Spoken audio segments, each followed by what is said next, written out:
YouTube? Thanks for coming and checking out another Fat Guy Builds episode. In this episode, carbon, ceramic brake pads, slotted and drilled rotors, going on the S550 Mustang. So I'm going to show you step by step how to do it, what it looks like, and at the end I'll let you know how it feels. First step, take off all the wheels. Loosen the cap on the brake master cylinder, because when you compress the pistons below on the brake caliper, it's gonna push fluid back into here, and that way it's just not pressurized. Get a 14mm wrench, socket, whatever you want to use. Remove the two bolts. There's going to be one on top and one on the bottom of the caliper. Make sure your e-brake is off. Remove the caliper, pull out the old pads,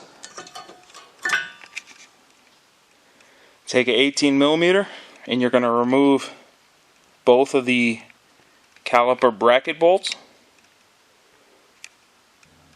Once you have the bolts out, the bracket will just fall off, then you can remove the rotor. Here's a comparison. This is the rear rotors on a performance pack. They sent me two of the same, which is for the non-performance pack car, because I have the 6-piston big rotor fronts. So that's why you see front here. But anyways, they're identical.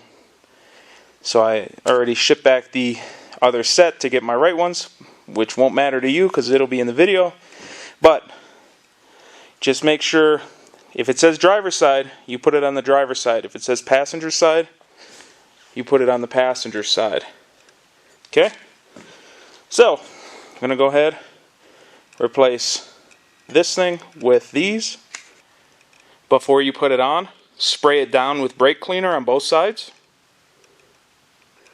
Now it's time to redress up the caliper bracket.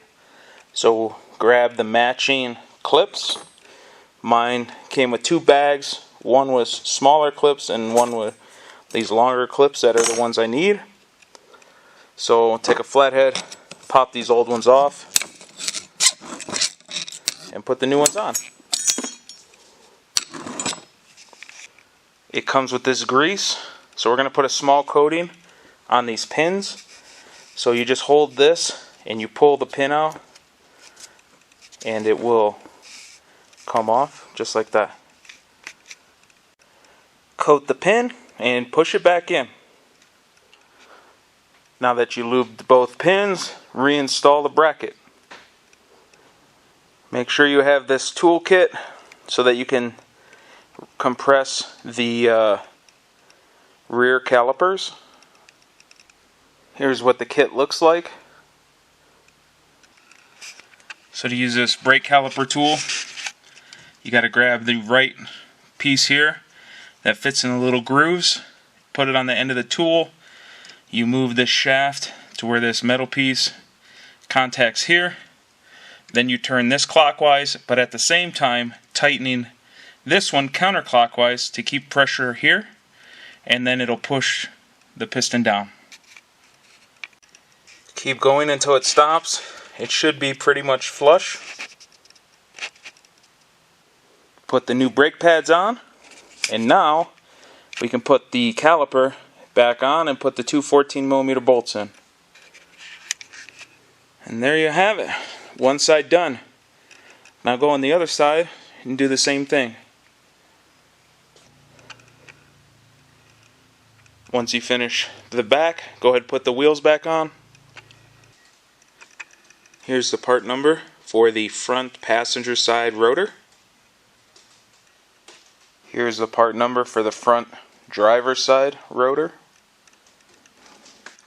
Here's the part number for the front brake pads if you have the performance pack. They probably make a special tool to do this once the caliper's out, where it compresses all 6 pistons at once. Realistically, most of you don't have that.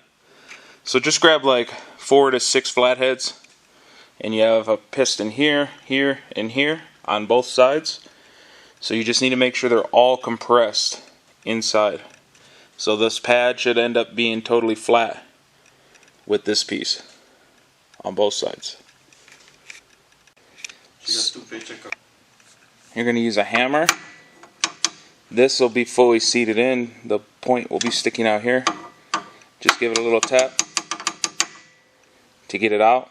And then we're going to use pliers and slide those 2 pins out the rest of the way. Use a 15mm.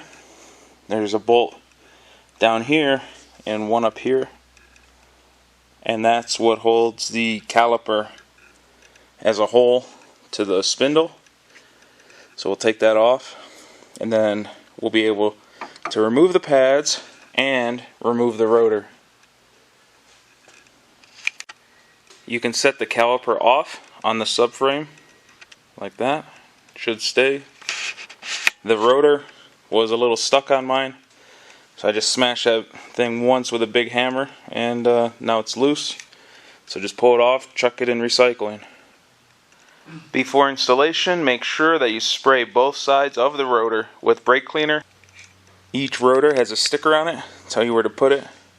So right now I'm doing front driver. Slide that on. You're going to go ahead, slide the pads in like so. I have the little noisemaker wear indicator on the outside pad, and now you just hold them like this and you slide them over your rotor and then bolt it back into the spindle. Use brake cleaner, clean off the factory pins. When you go to put the pin in, it's going to come through this hole. It needs to go through this hole on the pad, across, same hole on this pad, and then through this hole. When you get your pads, they come with a new metal piece, so it slides under there, touches the pads. The pin is going to ride right in here. Here's another quick look of the setup, just in case you pulled both sides off and you forgot. Here's it slowly.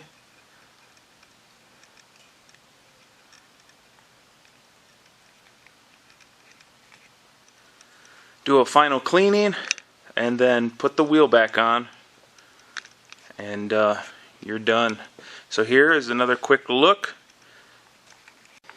This is why you take off the cap, because mine overflowed when I compressed them.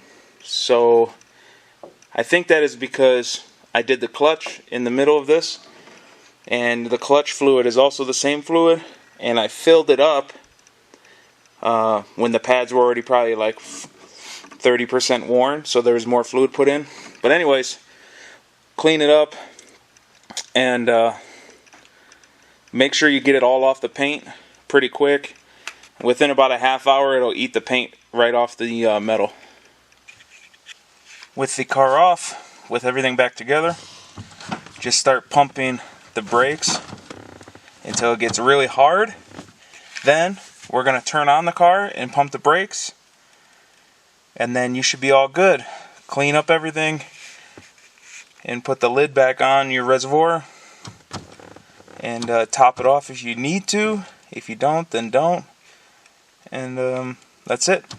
Alright guys, so I just got back from the mountain drive, going up and down from like 6,000 to 12,000 feet and back. These brakes are amazing. The hotter they get, the harder they stop.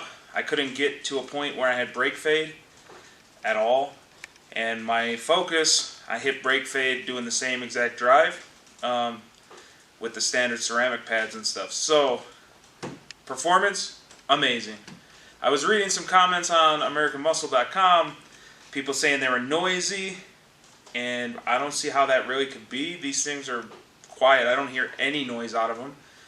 So maybe they put the rotors on the wrong side, and the the slots are pointing the other way, and it makes some kind of noise. I don't know. I have zero noise. I have zero issues. Perfect braking.